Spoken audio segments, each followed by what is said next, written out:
बहू के रवैये से सासू माँ बहुत परेशान थी। दरअसल बात ये थी कि तीनों बहुओं में किसी बात को लेकर अनबन हो गई थी। तब से ही तीनों एक दूसरे से मुंह फुलाए रहती थी। ना कोई सीधे मुंह किसी से बात करती, ना किसी का कहना मानती। पड़ोसी भी इस बात को जानते थे और जाने कैसे कैसे बातें भी करते। इसीलिए सासू माँ ने तीनों बहुओं को तुरंत अपने कमरे में बुलाया। मैं कई दिनों से देख रही हूँ, तुम तीनों अलग अलग सारे काम कर रही हो।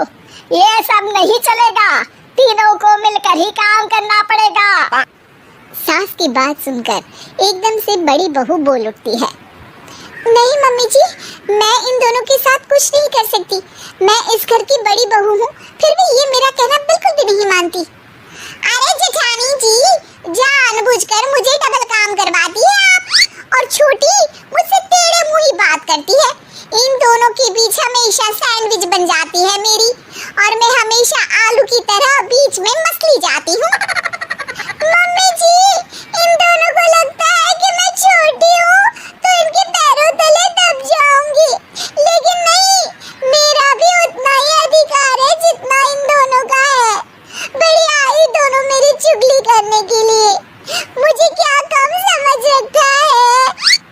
तीनों बहू एक दूसरे से बहस करने लगती है और सास दोबारा ये देखकर टेंशन में आ जाती है और सबसे कहती है, चुप हो जाओ, अब से तुम तीनों सारे काम एक साथ करोगी, आंख बंद करके एक दूसरे की बात सुनोगी। तुम तीनों इस बात को गांठ बांध लो, वरना अगली छुट्टियों में तुम्हारा अपना मायके जाना कैंसिल है। सास की बातें सुनकर डर के मारे तीनों हामी भर देती हैं। जी मम्मी जी, मैं समझ गई। हाँ मम्मी जी, जैसा आप कहें, आप जो कहेंगी मैं वही करूंगी। तीनों बहू सास की बात को गांठ बांध लेती है और वादा करती है कि अब से सारे काम वो तीनों एक साथ मिलकर ही करेंगी। ये सब देखकर सास खुश हो जाती है और वहाँ से चली जाती है। नीचे जाकर वो देखती है कि घर में शर्मा जी आए हुए होते हैं। सास जोर से आवाज लगाकर कहती है, अरे बहू, जरा चाय बनाकर तो लाना, शर्मा जी आए हैं। सास की बात सुनकर तीनों बहू तुरंत किचन की ओर भागती है और चाय बनाना शुरू कर देती है। मुझे तो एकदम मसाले वाली कड़क चाय पसंद है, तो हम शर्मा जी के लिए मसाले वाली चाय ही बनाएंगे। अरे नहीं दीदी, गर्मी के मौसम में मसाला चाय कौन पीता है? मैं तो शर्मा जी के लिए इलायची वाली चाय ही बनाऊंगी। ये कैसी बात कर रही हैं आप दोनों? मेरी मम्मी ने सिखाया है कि मेहमान को ज्यादा दूध और शक्कर वाली चाय देनी चाहिए, वरना वो घर वालों को कंजूस समझते हैं। तो मैं तो शर्मा जी को ऐसी ही चाय दूंगी। तीनों बहुएं अपने अपने तरीके से चाय में शक्कर, मसाला, पत्ती सब डाल देती है। उबलने के बाद तीनों मिलकर चाय बाहर लेकर जाती है और शर्मा जी और सासू माँ को देती हैं।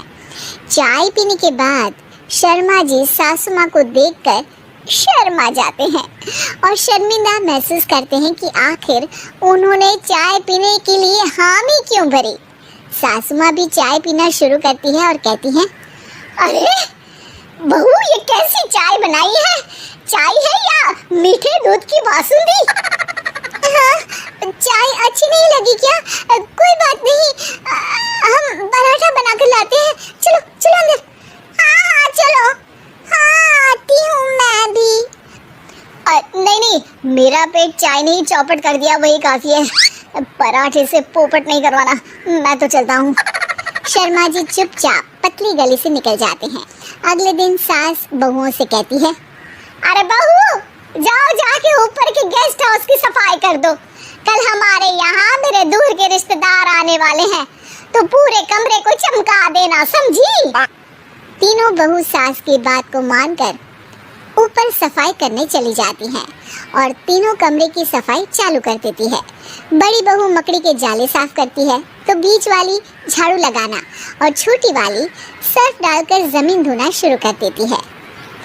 अरे दीदी, जेठानी जी, अभी मैंने पूरी फर्श धोई और आप फिर से धूल नीचे गिरा रही हैं। और मछली जेठानी जी, आप बिना झाड़ू की धूल यहाँ छटक रही हैं। अरे तीनों को साफ करना है, एक साथ अरे वही तो, हम साथ साथ हैं, घर साफ साफ है।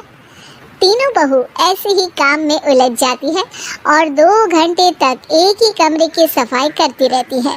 बहुत देर से अपनी बहुओं को ना देखने के कारण सास ऊपर कमरे में उन्हें देखने जाती है, लेकिन कमरे में घुसती ही वो गीली फर्श पर फिसलने के कारण नीचे गिर जाती है। ओरी मोरी मैया, हड्डी मरोड़ के रख दी, आए मेरी तो कमर ही टूट गई रे। तीनों बहुएं सास को उठाती हैं और बिस्तर पर सुला देती है। अरे मेरे हाथ पैर दर्द कर रहे हैं, दबा दो आराम मिलेगा। हाँ जी माँ जी। अरे जी माँ जी माँ जी। और तीनों बहुएं एक साथ सास के हाथ को दबाना शुरू कर देती है। माँ की तो चीख ही निकल जाती है और नतीजा ये होता है कि सास के बचे हुए शरीर में भी दर्द उठ जाता है। हाय राम, ये क्या कर दिया तुम तीनों ने। अरे मेरी तो किस्मत ही फूटी है कि तुम जैसी बहुएं मुझे मिली। हे भगवान, पूरे शरीर में दर्द बढ़ गया है। अब तो पता नहीं कि चल भी पाऊंगी या नहीं। माफ करो, मुझे गलती हो गई मुझसे कि तुम तीनों को एक साथ काम करने के लिए बोला।